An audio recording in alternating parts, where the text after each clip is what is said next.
I know how much all of you love hearing poetry, so I'm going to read you guys a poem. This poem is by Maya Angelou, and it is titled, Still I Rise. You may write me down in history with your bitter twisted lies. You may trod me in the very dirt, but still, like dust, I'll rise. Does my sassiness upset you? Why you beset with gloom? 'Cause I walk like I've got oil wells pumping in my living room. Just like moons and like suns, with the certainty of tides, just like hope springing high, still I'll rise. Did you want to see me broken? Bowed head and lowered eyes, shoulders falling down like teardrops, weakened by my soulful cries. Does my haughtiness offend you? Don't you take it awful hard, 'cause I laugh like I've got gold mines digging in my own backyard. You may shoot me down with your words, you may cut me with your eyes, you may kill me with your hatefulness, but still, like air, I'll rise. Does my sexiness upset you? Does it come as a surprise that I dance like I've got diamonds at the meeting of my thighs? Out of the huts of history's shame, I rise. Up from a past that's rooted in pain, I rise. I'm a black ocean, leaping and wide. Welling and swelling, I bear in the tide. Leaving behind nights of terror and fear, I rise. Into a daybreak that's wondrously clear, I rise. Bringing the gifts that my ancestors gave, I am the dream and the hope of the slave. I rise, I rise, I rise. So, you guys might be wondering, Miss Philpott, why would you read us this poem? What is this poem even about? Who's Maya Angelou? Well, today I'm going to teach you how to decode a text so you can figure that out for yourself. So, we are going to go over what text coding is, as I already said, but we're going to go over the symbols for what text coding is. So, you will use these symbols whenever you're reading novels, short stories, poetry in class.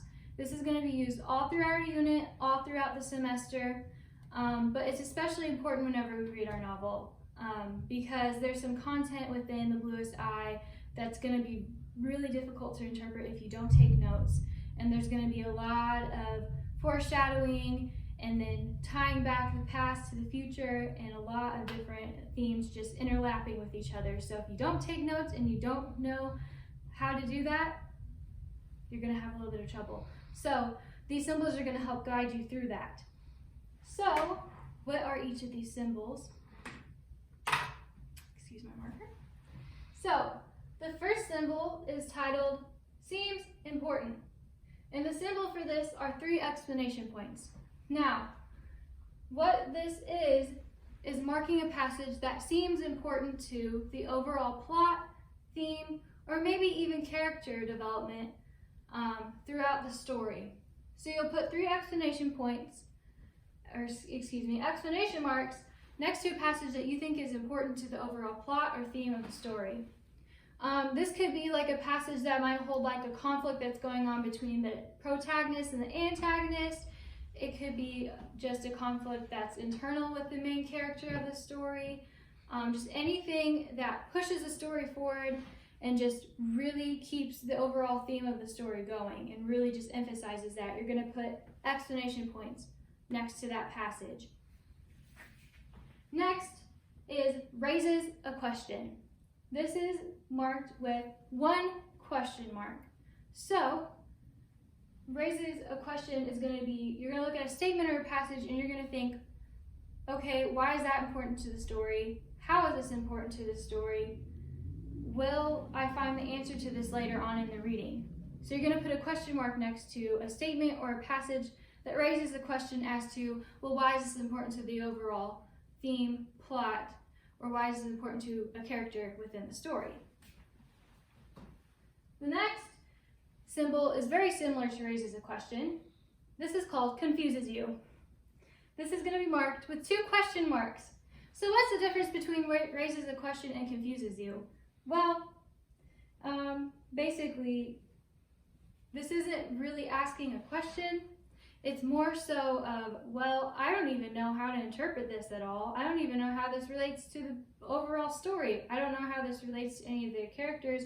I'm going to mark this and see if I can discuss this with my group members or discuss it with Ms. Philpott to get a better understanding of what's going on in the story or the poem or whatever material you're reading at the time. So the next symbol is titled New or Interesting. And you're going to put, well, you can put this as like a hashtag, pound sign, whatever you call it. I'm going to call it a hashtag because I'm hip with it. But you're going to put hashtag next to something that seems new or interesting within your reading. So if you look at a passage and it introduces a new character or it introduces something that seems really interesting to you, like to the overall plot, then you're going to mark that with a hashtag. Next, we are going to talk about confirms a prediction. And you're going to mark this with the word yes. You can put it in lowercase letters, you can put it in all caps, it does not matter. As long as you put the word yes to confirm a prediction, then that is what you can do. Now, what exactly is this? Well, I don't know about you, but I like making predictions about what might happen next in the story. So if you find a passage that helps you foreshadow on, well, I think this event is going to happen next, or, well, maybe this other thing could happen as well, I'm going to put a yes to it, and maybe this will confirm what I'm predicting later on in the story. And then the final and last symbol is titled as contradicts prediction. And you are going to label this with the word no. Again, you can put this in all caps or in lowercase letters as long as you put the word no. So this is after you make a prediction or you foreshadow what's going on in the story by marking a statement or a passage that foreshadows something that you think is going to happen. Then later on, when you confirm, actually, I was completely wrong about what this event was going to be or what was going to happen to this character or how the ending of this story was going to be, I'm going to put the word no next to this passage. So then, like when you're writing an essay on what happened to the overall story, you have these symbols that you can look back on and reference to whenever you're writing an essay or a research paper or whatever assignment I give you in this course. This just makes taking notes a little bit easier. It makes annotating text a lot easier because instead of having to always write down sentences at that very moment, you can just mark it with, well, this seems important to the overall story. I'm going to put exclamation points. I don't know what this means. What does this mean? I'm going to put a question mark. I think that Peter Pan is going to save Wendy from Captain Hook. I'm going to put a yes next to this. And if I'm wrong later on and there's proof to prove that I'm wrong, I'm going to put no next to the passage to that.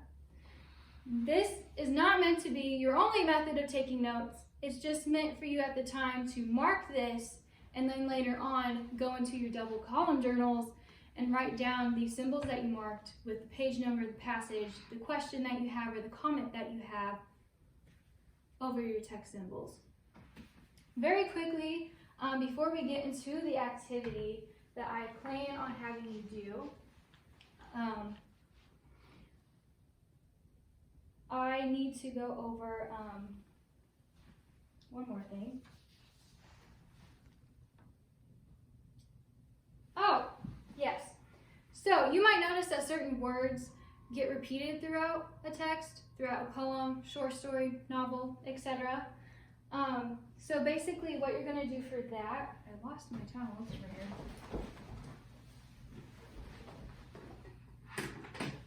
There's 3 things you can do with that.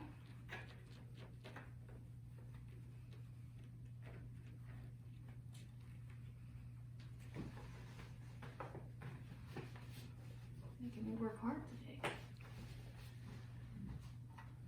So if you see certain words repeated throughout a text, you're going to circle it. If you see a word that you think is important to the overall theme of the text, you're going to circle it. And if you don't know the meaning of a certain word, guess what? You're going to circle it. I just think that makes it a little bit easier, because then when you're going back through and retaking your notes in your double column journals like you're supposed to, then you can see, oh, I circled that word because I don't know what that word means, or I circled this word a couple of times because it's been repeated throughout the passage. Why is this word important?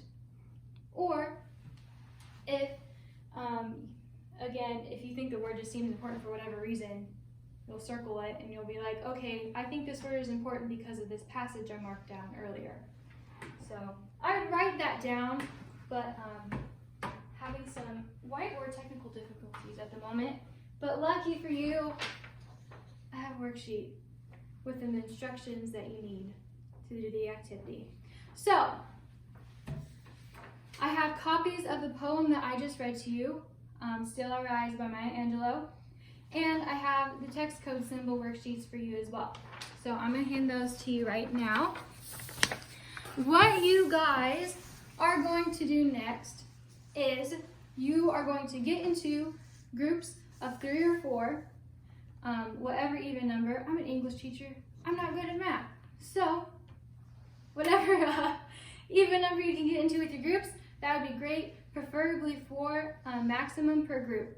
But what you guys are going to do is individually, you're going to read through the poem on your own. You're going to mark up the poem and put down the text code symbols that we just talked about. So if you see a stanza that seems important to the overall meaning of the poem Still I Rise, you're going to put exclamation points. If you have a question over what a statement means within the poem, you're going to put a question mark that raises a question. If there are 2 stanzas that are next to each other and you're like, well, I'm not exactly sure why this stanza would come before the other one, or why this stanza precedes this one, you're going to put 2 question marks, because that confuses you. If you have a prediction of, well, I think that the author is going through this experience because of this, put a yes next to the stanza. And if you see words or statements being repeated, or you think it's important, or you don't understand it, circle it. Once you're done with that, you're going to discuss with your group members the markings that you made, and you're going to compare and contrast those type of markings. So, you guys have 15 minutes to do this.